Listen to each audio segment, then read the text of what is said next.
Hi, everyone. Thanks so much for joining us today. I'm Carla, and Ramie and Jessica are here also. Good morning to you guys. And good morning, Heath. I'd like to introduce to everyone our guest, Heath Wessling.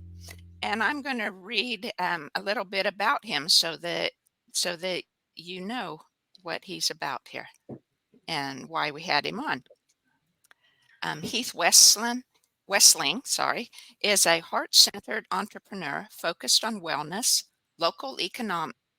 Sorry, I'm not reading very well today. Local economies and the simplification of stressful modern-day life as a means to achieve next-stage sustainable living. Always called to assume leadership roles in sports, project management, wellness education, and living life with authenticity.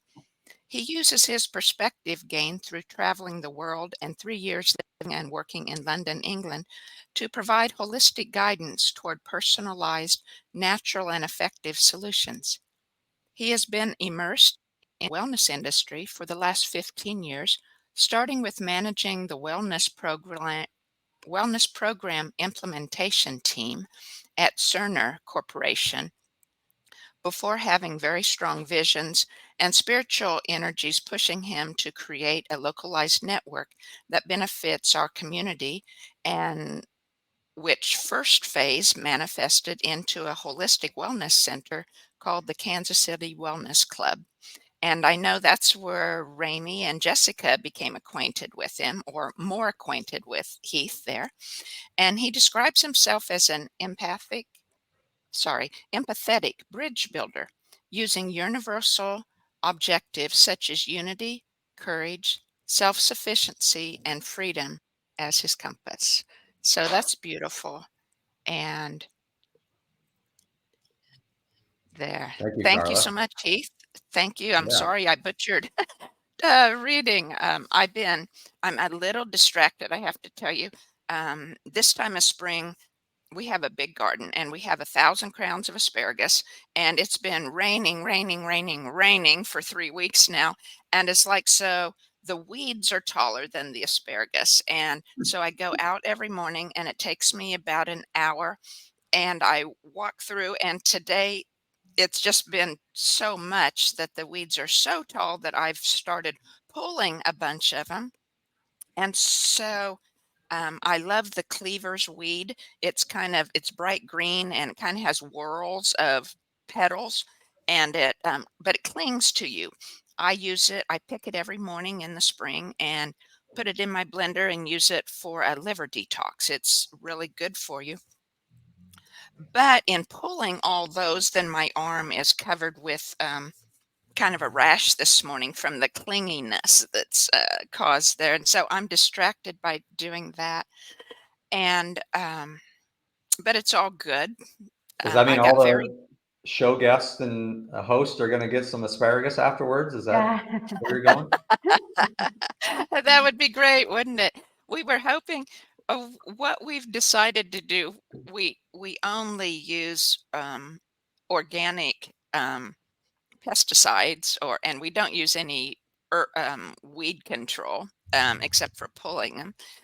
But and we only use the organic pesticides if it's really getting out of control. And so many of the bugs and stuff, there is no control for them, especially the Japanese beetles when they hit in the end of June, usually through mid-August, and they are just I don't like to use the word nasty, but I have found nothing good about the Japanese beetles, and they clean everything. They wipe off all our fruit and eat every plant that we've found. And so we've decided, after battling them for several years, that we're just going to plant, I don't know, 2 or 3 or 4 times more than we think we'll ever need. And hopefully by doing that, we'll get enough in the freezer to provide for us through the winter. But yeah, I've been giving asparagus to neighbors and family. So yeah, that would be great if I was close enough. That'd be really Oh, good. we can arrange a road trip. That would be That would be fun. You're coming this summer, that when there's hardly so many things are not quite starting yet. So maybe Right. maybe Do you have mid-June or do you have an oil or cream by you that you could put on your arms to stop the itching?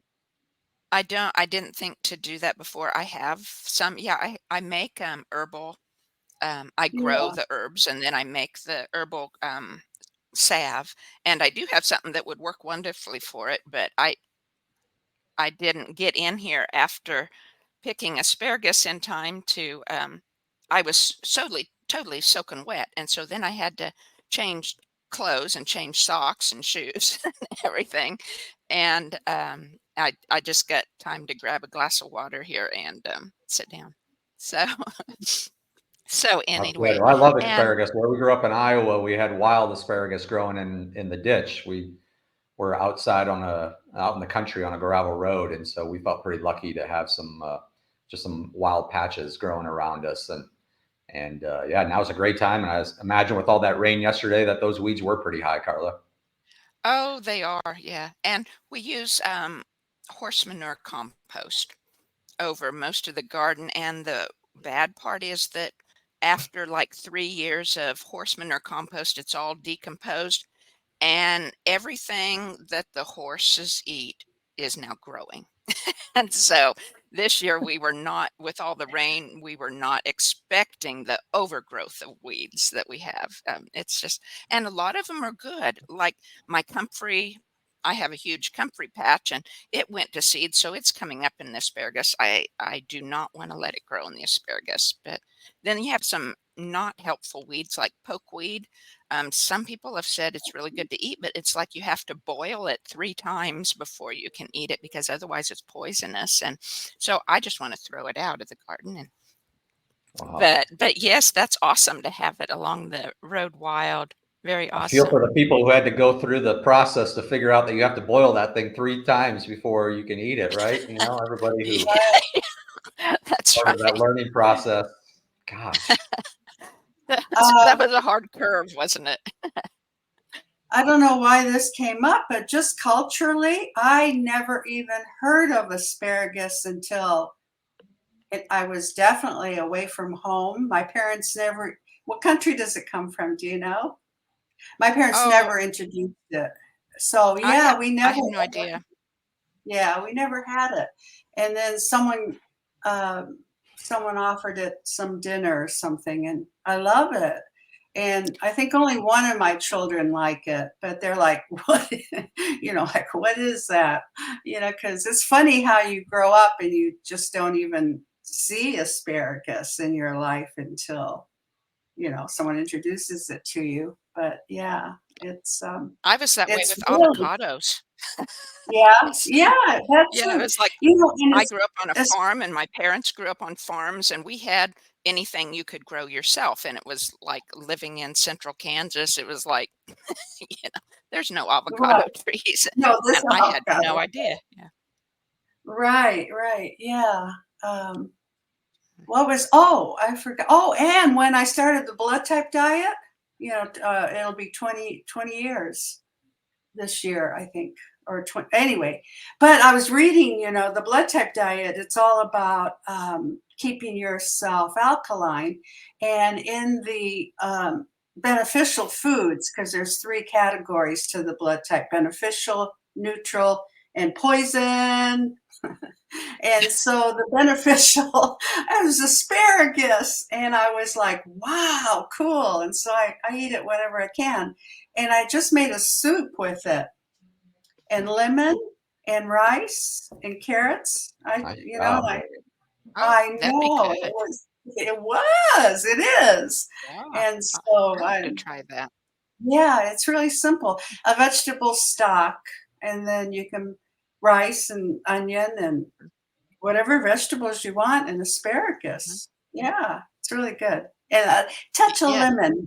Yeah, and sometimes I've had lemongrass, and that really Mhm. changes the flavor. And it's really, Mm. really Ah, clean. Feels real good when you have it. So anyway, oh, that's that's that's my cool. asparagus. Yeah, it is. It is. I love Very cool. asparagus. Yeah, I'm going to get into Heath a little bit here in the conversation, but I wanted to take this time.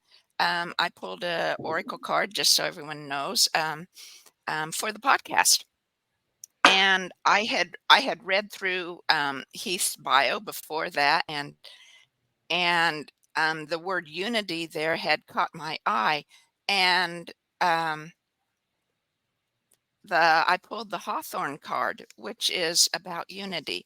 And I wanted to just read a couple highlights here because it pertains, I'm sure, to Heath's work, because that's how he said one of his focus points in his career. He used that kind of as one of his compasses. And it talks about unity of the masculine feminine balance within each of us. And to me, also, it talks about not just masculine, feminine unity, but the unity we feel when our mind and spirit are in balance, and we can hear our spirit and let our mind work for us instead of being our directive. And this also talks about um, that unity can be between two human beings or between you as an earth protector and the planet or Gaia itself. The gifts to all of us are loving attention, empathy, and gentleness, and from them spring protection, stability, and commitment to one another. And that seemed to really speak to some of what you said in your bio, Heath. And I'll go from there. And would you tell us more, whatever you want to Yeah, share, sure. Well, thanks, Carla. how you That's get where you are or where you're going? yeah, that's a great lead in. Unity is very fundamental to everything that I'm certainly professionally about right now. But personally, I just feel I've been blessed by the Creator to have the ability to bring people together. I've seen that in various situations, conflicts in my life. I've seen that through the project management. It's a big part of my professional life has been in project management. I've seen it through that. You mentioned the leadership positions. I've also been really fortunate from God to be born into an athletic family and just kind of always assumed leadership roles in sports. And I think taking that with the world travels that I was blessed to have made me realize and really be empathetic towards just humanity in general, because I just saw how much united us, no matter where in the world you were at, no matter what part of the world someone lived in, the type of conditions they lived in, that they all generally needed at least the four core life necessities of food on the table, clothes on your back, a roof over your head, and good health. That everyone shares those four things, but even beyond that, everyone really kind of wants the same thing, right? We want to be able to share time with our family and friends. We want to be able to have joy in our life. We want to be able to smile. We care about doing the right thing to this planet, to other people. I mean, 99% of the people on this planet are just really, really fantastic human souls. And unfortunately, the very few differences that those very few people have are amplified in the noise of the day, is what I call it, which, unfortunately is a lot of the mainstream news and a lot of the headlines and a lot of the coverages and dialect of our day when it comes to just forces trying to divide us. And I feel that those forces, and I'll probably use the word dark forces a few times in this call, have just gotten to a point to where they try to separate us so much so that we cannot unite on those things that are in common, that we do share a fundamental base with everyone. And so, a big part of my passion is just helping people see through that and helping them understand that we are so connected, very interconnected with not just every human being on this planet, but everything that exists on this planet, and the energies that flow, and the plants and the animals and everything else. And as I saw people talk about, climate change is a big thing that people love to talk about right now, and say that it's a big deal and we got to do something. So you hear a lot of people say, hey, I wanted to treat my planet in a friendly way, which is absolutely the right thing to do. We should treat this planet like like our home, because it's needs to be maintained in that way. So if everybody wants to treat the planet the right way, if everyone wants to take care of their local community, and they like to throw up those hashtags of support local, buy small business. And if you ask anyone, they care more about their local friends, family, neighbors, their local businesses, their local farmers, more than they care about those people thousands of miles away, and nothing against those people. It's just, we would rather build up our communities, and it's important to have a strong, vibrant local community. So if a lot of those common similarities are there, then what's stopping us from putting those into practice? And, I think that's a complicated answer. It's not really easy, but essentially that's my mission. That's where I've really kind of dedicated my life to putting into practice and helping people realize is, what can we do to not just unite, but to simplify our lives, optimize our health, and get us to the point to where we are living the best version of ourselves, aligned with those core values that we talk about. Yeah. Really. So Yeah. Go ahead, Ramie. Oh, when you say this, I see little neighborhood circles at a gathering, and it's safe to be there, and you can talk and you can share, and they have a sound room where you can scream and you can just let it go, because it's so healthy to say what you feel and not be worried about shame or blame or any of that. It's just raw, open feelings, which we all need to focus on, instead of hiding it and feeling shame and blame. Yeah. So, yes, I'm sorry. I was just gonna say, I think that is also a really good point as well, of what we've seen with people in respect towards really guarding themselves. I mean, people are really slow these days to open up.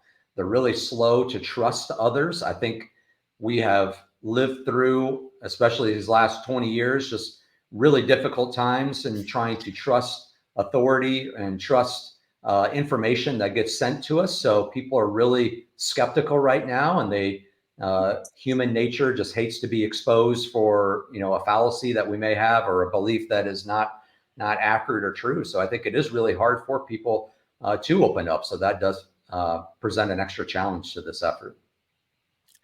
Right. So we can start. Yeah, we can start in our communities to allow. Well, and I think it's when it's people that you don't know as well, or people that probably don't have a lot of the same knowledge that you have about, perhaps what's going on, right? Or what news we get, whether it's true or not, then you can go back to those basics you talked about and just concentrate on those, instead of of the food and shelter and, being there for each other, and focus on that. I know I have to do that with some friends or family that I know are just totally on a different side of viewpoints on many things than I am. And it's like, well, you just avoid those topics when until you get to a place where you can't, and then you say what you need to say, and then go on to the neutral topics again, right? That's how I do it anyway. That's tough, right, Carla? I mean, it's tough. Is there a part of you that kind of wishes you didn't have to avoid something some of those times that you are consciously avoiding a topic? Oh, absolutely, absolutely. But on the other hand, I think through the years in feeling that difference between, especially with family, it's like it's gotten easier to as I change and grow, as my mind and heart and spirit becomes more in unity within me, then it's I don't have to prove. I don't have that urge when I'm talking to them. I know they don't agree. I don't have that urge to do it, to prove something to them, or to bring up something that I know they're just going to disagree with. I can sit with that temporarily, until I can talk to it about people that want to because it's their path, and if I can be helpful and tell them something, then I do. But if it's not going to be something that I feel they'll receive at all, I'm okay with not anymore, because I'm okay with me. And sometimes bringing that up or those conversations up would just lower the vibration of probably the whole room or family unit at that time. So that seems like it makes sense then. It definitely does, and I can admit that I've done the same thing. So I'm in the same boat as all of you. But I think a big part of me just wonders, how does that change, right? Like, to me, that doesn't feel right, that there's topics that are kind of off limits right now, or that we avoid. Um, I think both sides want to get to, I guess, what is the other side? I guess they probably think, I wish that other person was on my side, or I wish they would see things the way I see it. We can't ever get to that point if we avoid things, right? So it is really hard. This is a really hard moment right now for the sympathetic or gentle way of spreading information, and being very aware of who you're talking to and the topic that's being talked about. And like I said, gently providing, being there for that person, being there to support them, and helping plant some seeds inside of them. I think that's the biggest thing. Is You're right, Carla. It is their journey. That inspiration, that motivation needs to come from within. It can't come externally. We all know how that works for probably all of us when somebody tells us what we should do, right? And so it can't be presented in that way. It's got to be presented in a way that is kind of like that movie Inception, right? Like you kind of had it brought inside of you without realizing it, and then it just kind of grows, and then it feels like your own idea. It feels like you're the one who came to that conclusion, and then that's what much stronger for implementing and maintaining true significant change. I agree. And what I found that was helpful instead, of course, I'm probably like most of you did, maybe when you're coming into knowing how much that we are told in the media or in the public face isn't true, or at least isn't all the truth. Then it's like you want to tell people, you want to them, and it's like I'm sure I came across as knowing it all or pushing it on them. But now I've learned, they do seem to receive it better if I say, well, I read the other day that this, or I've heard that some people feel this way, or, and then I can still say what I think, but I'm not pushing it in a way, right? Yeah. That's a good way, Carla. Very good. Yeah. It's a great way to phrase it. Yeah. Because they will hear it from other people, like, they might hear it from another family member that they feel more in aligned with or something. And then after they hear it from that person, then I notice a little shift in them, right? And so I think seeds that I planted are they heard from someone else, and that allowed it to be watered and grow, where it wouldn't grow on its own from me. And then when I can feel that shift in them, then it's, and it might just be a word or two they say different that I realize, oh, you can tell their viewpoint is shifting slightly from being totally against to at least having an awareness that there might be other truth, right? And so then it gives a little more option to say more often, oh, I heard this, or other people are saying this. And Or then forming it once in in a a while, question.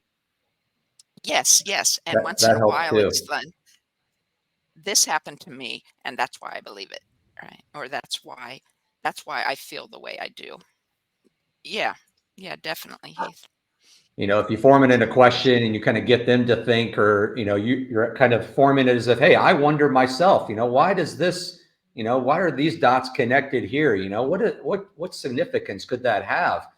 That's a very gentle way to plant a seed with someone, because you're not telling them what to do, and you're getting them to ask that same question in their mind, whether they want to think about it in that moment or not, but they'll at least think about it at some point, and that's how things grow. I'm also interested in what I call kind of the intermediary space there. So you have the true, oh, this person doesn't know that information, and therefore you're trying to advance that knowledge. And then you also have on the extreme other side, everybody's shared common beliefs, they're all in sync. But the middle ground, I think, is also a huge area, and where a lot of my focus is at right now, of people who know that certain things are not good for them, but yet they just still continue to use them and consume them.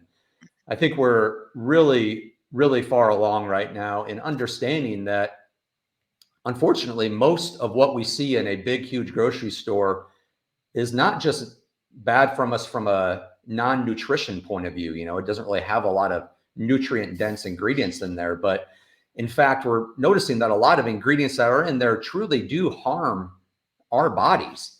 I think Europe has made a lot of advancement in this area, and really labeled these certain ingredients as harmful. They've removed them from their foods, and have done a lot in that spot, and shown how they have direct correlations to certain chronic conditions and certain diseases. The USA, like usual, is slower to bring that about. We're obviously the main superpower in this world, and the main driver of a lot of the economic engine of this world. And I think all of us, both talking here today and probably listening, understand that money and power has ruled this world really as long as humans have been in existence. So, how do we reach those folks who understand that the life they're living, the foods they're consuming, their engagement with the clothing or fast fashion industry is really harmful, and just the things that they're doing to their life are not good for them, but because they maybe haven't had that catastrophic event yet, or that big diagnosis yet, they just kind of shrug it off and be like, oh, well, yeah, I don't know what else to do. I'm just doing the best I can. I feel like a lot of them are just really caught up in the tidal wave of modern day life, that I call it, which, you wake up and that thing hits you. And a lot of people, they feel like every day is kind of a race, a monotonous race to get through it, in a way that makes them feel like they're in control of their life, which unfortunately a lot of folks, I don't know about you, I'll just talk about how busy they are these last 5-7 years. Anytime you talk to them, that's just become a common theme in catching up with someone. Hey, how's it going? I haven't seen you in a while. Oh, good. Just busy right now. Life's just really busy. Well, we all remember when people didn't say that when we asked them how things were going. They would talk about their hobby. They would talk about their kids.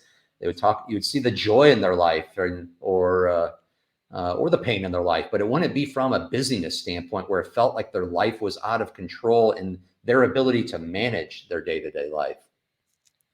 So I'd love to hear your all's thoughts on that. To me, it's a lot of a presentation. It's really, there's a knowledge side to it, but there's a presentation of the next option. All right.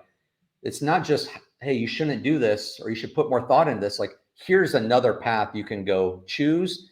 And here it is on a silver platter to you. It's not, here's a list of places you can go. It's not, here's recipes, because that can be overwhelming for people. Again, when you're so busy right now, trying to put more work on their plate is just not, that's going to be tough to be the right answer. You got to make sure you present it in a way that, hey, this is a simplified transition to reach these this other lifestyle that you want to live, where you're not so busy, where you are supporting your local economies more, where you are eating fresh, healthy food more often, and where you're feeling better. You're feeling more energized, more alert, more awake, and more content than you ever have been.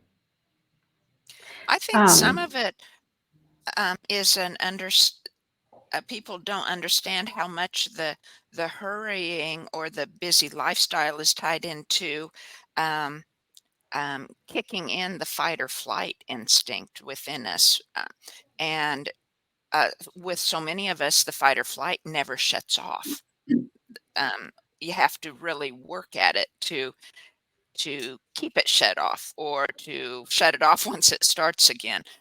And so I know most of my life, I think I'd been in fight or flight because of trauma when I was young.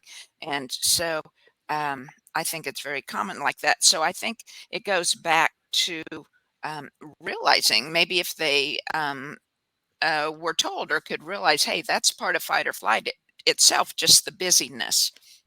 If you take, and then some help on, setting aside 5 minutes to breathe, or something, some maybe small steps that could really help.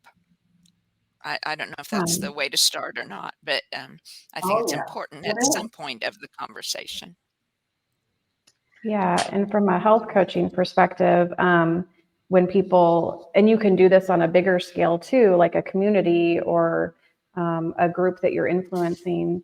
One thing that I've done is have monthly challenges. So, like, instead of changing their whole life, what they're eating, what they're wearing, what they're putting on their body, all the things that affect you, just changing one thing a month. So then by the end of the year, you've changed 12 things. And one thing could, it could be, well, I made a decision not to buy brand new clothes anymore. All the clothes that I buy are used or, come from a thrift store. So, just little things like that. And then, switching all of the next month could be switching all their produce to organic, and so, because I've come from, and probably Carla and Ramie too, the fight or flight, for me, single mom. And so I needed very specific things, and I didn't need all of them at once. I did that and I got overwhelmed. But if you do, challenges, or again, it could be on a, one-to-one basis, or on a community basis. We're going to do this month. We're going to change this month. Or again, if it's a one-to-one, they can direct those themselves. But when you're living in fight or flight, sometimes you're so like, I just don't know what to do. There's so many things. So helping a person or a group of people to just do one thing at a time. And then, it seems like a long time, a year does, but it goes by so fast. And you're like, oh my gosh, you've made 12 changes towards your whole life getting better, whatever those specific changes were. So anyway, there's the health coach input there. That's great, Jessica. It's very important. And my philosophy is right now that keep it simple, very simple, and very patient and kind, and 5 minutes a day. So 5 minutes, you choose what you want to do. 1 minute meditation, roll your shoulders, roll your ear to your shoulder, look up, your eye movements, do a twist in a chair. And then when you're, do some movement, and then quiet the brain, quiet the mind for a minute. And I do have a 1 minute meditation, but it takes 7 minutes to teach it. But we do. So I tell everyone, the guy thought it was a minute. No, but it takes 8 minutes basically to teach you. But I love it because I take everyone to the heart. And that's it. If you connect with the heart every day and set your intention, Set your intention in the morning before you leave, before you do your daily routine or your whatever routine, watch how different your days go because energy follows intention. So and that's what I'm doing. And I'm thinking of creating a video, I don't know what call it, 8 minutes to stardom. I don't know, 8 minutes to patience and kindness, because it does take it um, a mindfulness every day, because every day is a beautiful day. And it does matter how you start your day. And if you're a mom, which we are, but we don't have children at home, but get up 10 minutes early. It is so worth it. It is so worth it. So that's what I'm focusing on, is bringing it. I'd love to have it where companies buy it, organizations buy it, and every day they would start their day with some kind of movement, um, meditation, 1 minute. It'll grow, and then set your intentions, and then start your day and see what happens. So That would be that's a what neat I. idea. Yeah. Yeah. Mhm. If every employer would start that way. Well, wouldn't that be Yeah. nice? It would be, yeah. And schools. How about schools? That That would be. would be great. Yeah. Yeah. I have two substitute teachers in my circle lately, and they're both telling me these kids are out of control. And I always ask your principal to ask them if I could come in and teach them meditation. But I don't know if they're afraid or they don't take me seriously, but just let me go in there, you know?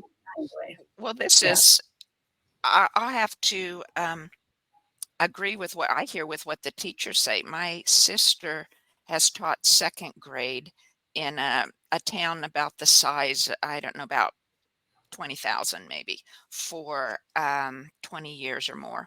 And she's retiring this year, because, I mean, she could continue working more, but she's retiring, as well as are a large percentage of other teachers from that school, because since the COVID lockdowns, when the kids were at school at home so much and they weren't taught by a lot of parents, because even if the parents were home, they weren't instructing them, or really probably knowing how to discipline, for a full day instead of a couple hours in an evening.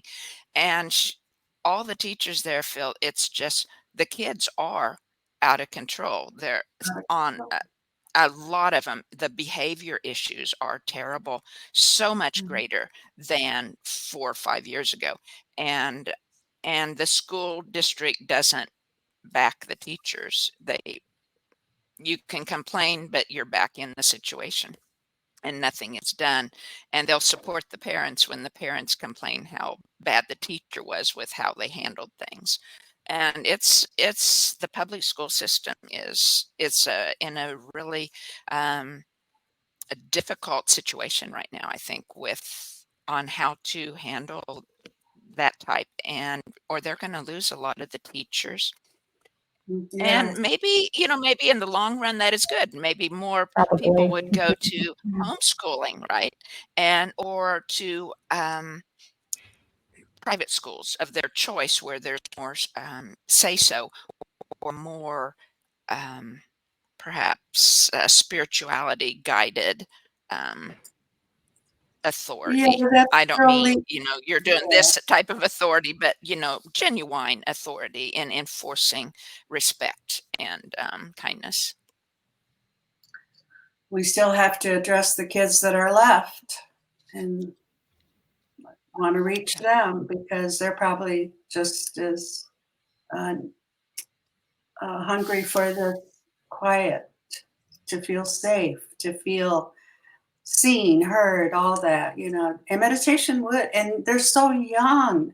They're just so easily to adapt. So, Heath and I are working on setting up something for schools. We've got to present our presentation, and hopefully just one school will take us on, and we could record the progress and then present it to other companies and schools.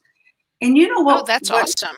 Yeah. Yeah, and what brings to light is not so much me or Heath or Jessica or you, Carla, but take that organization that you're working with and teach someone what I know about meditation, about quieting them. And then every representative, every school, every organization could have that one person to start, because we can't be everywhere.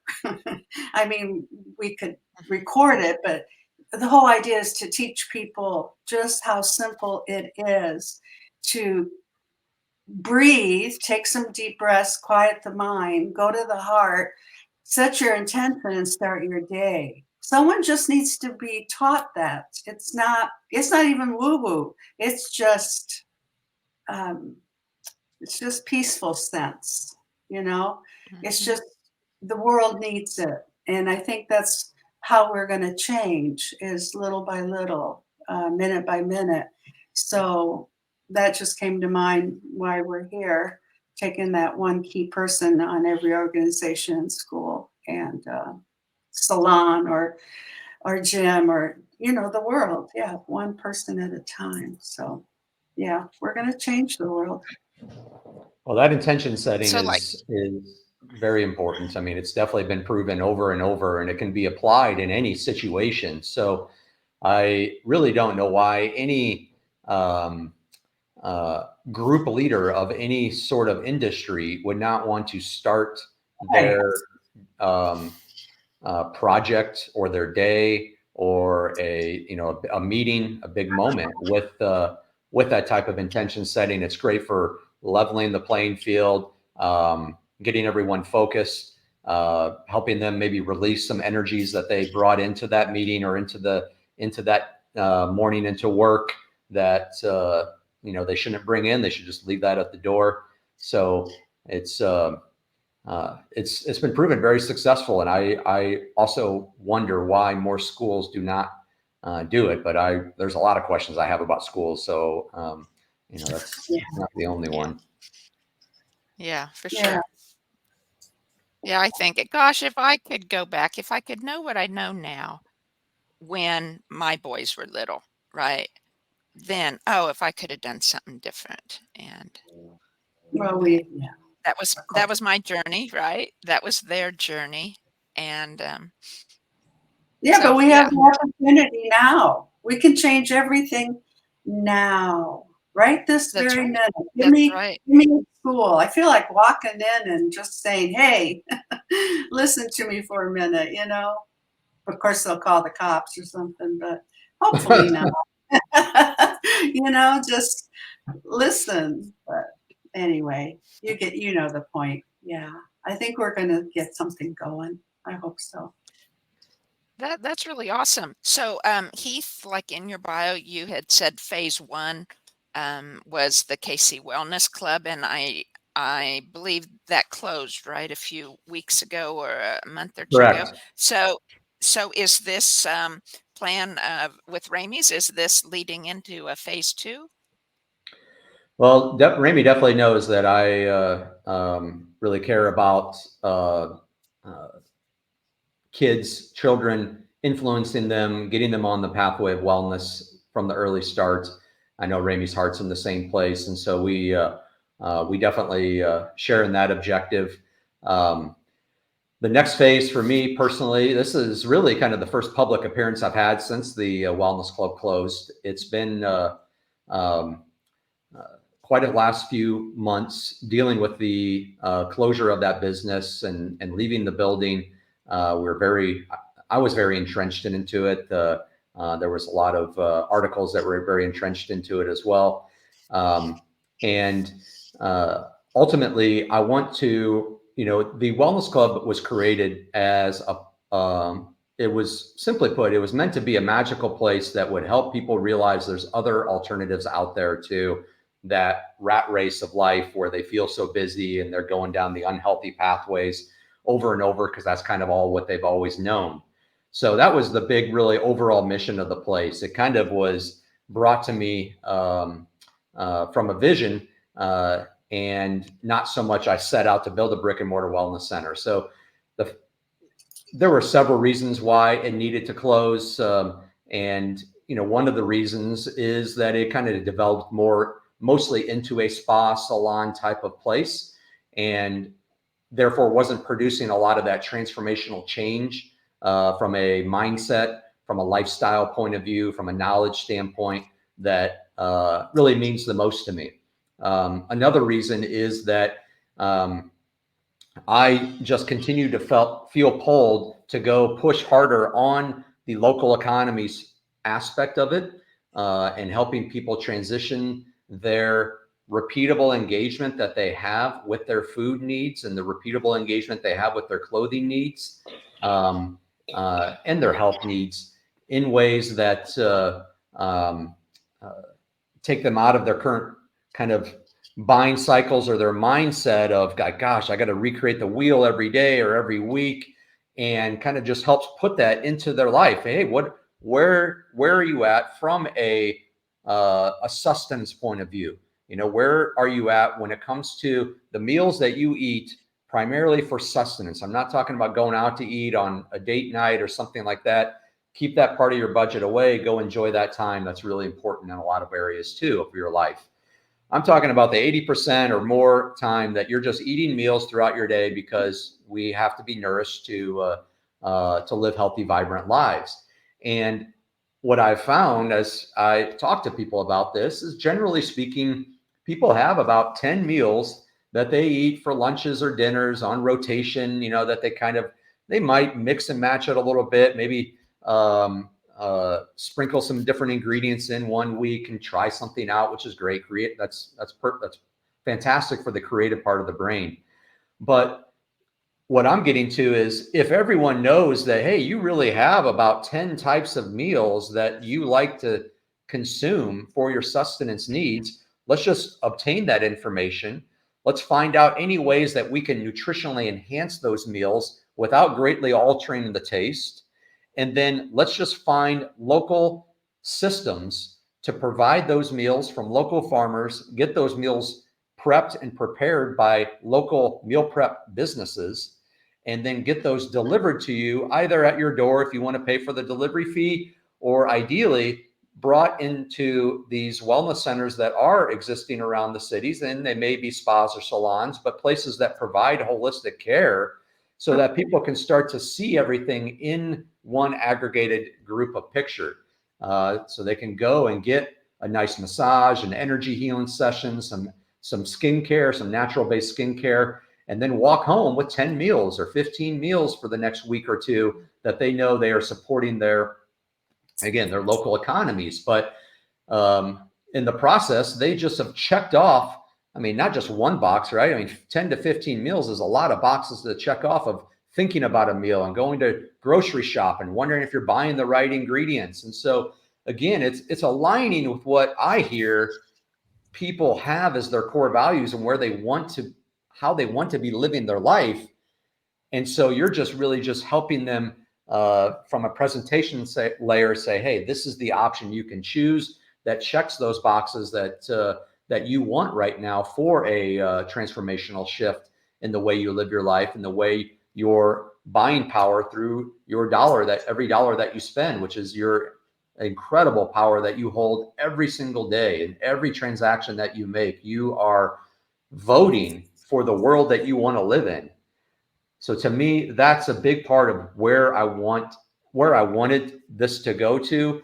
The Wellness Club served a terrific purpose. We needed to be there for the community when the community needed us the most. We needed to provide this safe space, this oasis, and we did that. And we also did it, ironically, during a time frame where there was a worldwide health crisis, and people needed answers. They needed safe spaces. They needed community. And so I look at it as a progression. We are moving into the next stage. And unfortunately, we we don't have that aggregated place right now, but there's other places out there that are similar in that way to doing multiple things in one place. And this was never about me. This was never about one, my place being the place that everybody should go to. It was always about creating community and building up wellness here in an integrated way in Kansas City. So to me, it almost is more natural, the direction that we have taken this.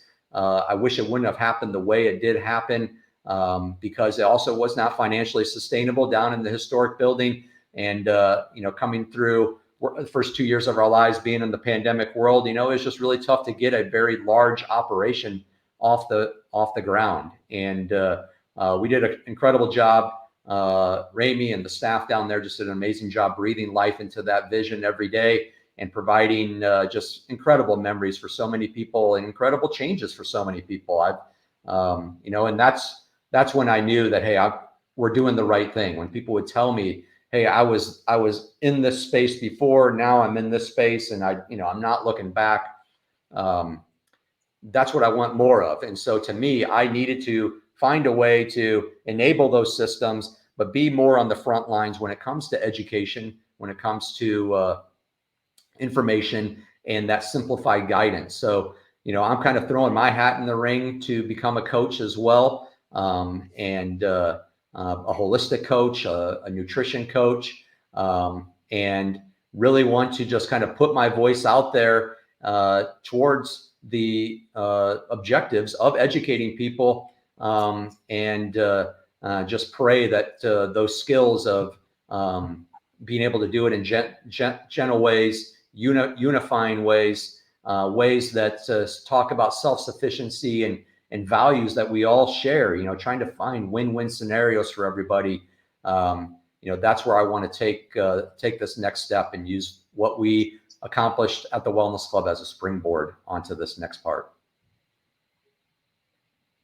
Well, and I can see that sounds really great, and I can see how your connections from having worked at Cerner could possibly lead to more connections now, because isn't Cerner, it's a very large like computer programming company, and they design software for a lot of hospitals and doctors' offices and things, right? Yeah. So, and so maybe that can lead to some connections that really are wonderful for you. Yeah, thank you. No, they do an amazing job. I mean, they're really the world-class leader in healthcare information systems. They a couple of years ago got bought out by Oracle, so the overarching vision for the company is now underneath Oracle's direction. And as natural with every organization, as time goes on, people move on in their lives or move on to other things, and so the number of people I know there, I think, is really starting to dwindle. But you're absolutely right, Carla. As I was there, and especially working in the wellness implementation team, I always wondered and hoped that there could be more direct impact towards simplified wellness guidance for people that really engaged consumers or humans directly without having to go through a healthcare organization, a big health system in the area or a health plan.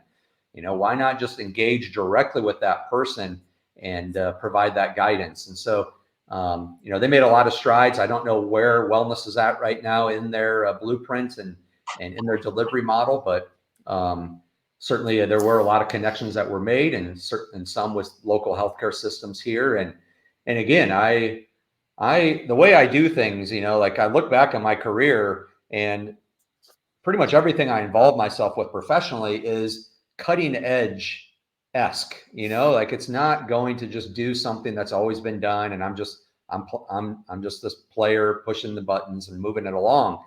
Part of me just has to be part of this creative process. And so there was, all the projects I worked on at Cerner were, kind of brand new cutting edge projects. I started my own real estate investment company, and then, created this vision for the Wellness Club. And so it's important to me that we go and create something unique for people that is seen as something that hasn't quite been done yet. And so what brings me hope and joy is that a lot of what we're talking about, eating healthier, plugging into local farmers, home grocery delivery, meal plans, a lot of those are not brand new. I won't be the first time that people hear about those. You know, farmers markets have really taken off over the last decade. Farm to table restaurants have really taken off. Home grocery deliveries have really taken off, and meal prep businesses have really taken off. So I feel really encouraged by the trajectory of the industry. However, I just feel that no one has ever really tied it together at the personal level and brought it to a systemized point of view to where they really have no reason to say no. You know, they have no financially, time wise, health wise. Like, it just seems like it's an obvious pathway to sustainable living. Next stage sustainable living is what I call it. You know, I feel we're in this historic point in human history. We know what we need to do, just a matter of choices at this point. Well, and I think now, like you said, is coming a great opportunity.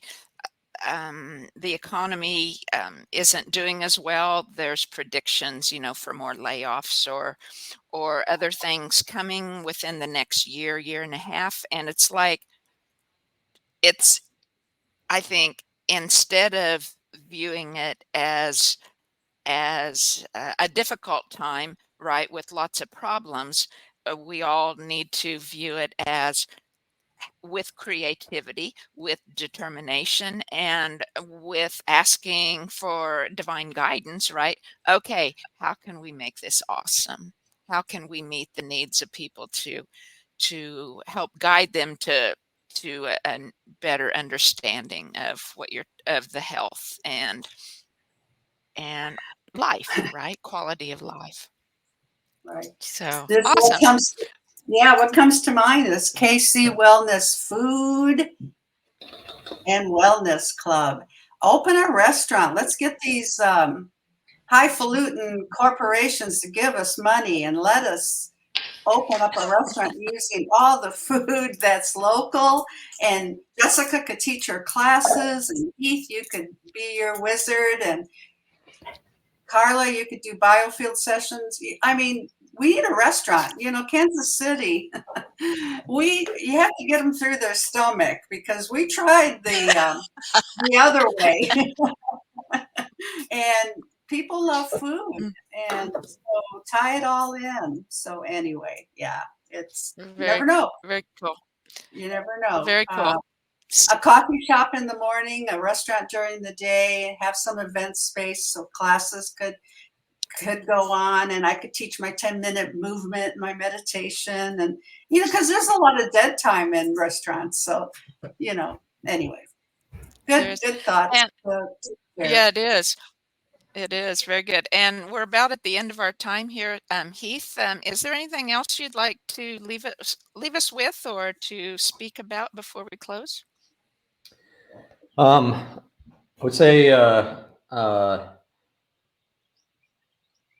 take a breath, you know, stop, breathe, reflect, respond is a great way to handle certain moments, and recognize that the incredible power that each one of us holds to create this world that emerges around us. You know, I've heard it said that we're all active participants and none of us are passive witnesses. You know, I mentioned the buying power each and every time you purchase something. It's the same thing with each of your actions throughout the day, whether you hold the door open for someone, whether you smile at someone, whether you let someone in into an exit ramp. All of that truly, that intention truly does then manifest into energy. Ramie is exactly right there. And we all know that the world we would rather live in, you know, we all can talk about, gosh, I wish it was like this, or I wish it was like that. Well, we hold that power. It doesn't have to be a wish. It's just putting that into action each time, and be kind towards each other, because this is the moment where we need to recognize that we all are in this together, even though the dark forces may want to try to tell us that we're not, and that we need to be fighting each other. We are totally united, and we do got this. We are going to get through this. Goodness is going to prevail. Awesome. Very good. So with that, we'll end for today. And Heath, we'd love it if you'd join us again sometime. And Yeah, thanks very much. Thank you, Carla, and Ramie and Jessica. yeah, you bet. Yes. We'll see you all next time. Bye-bye. Take care. Bye.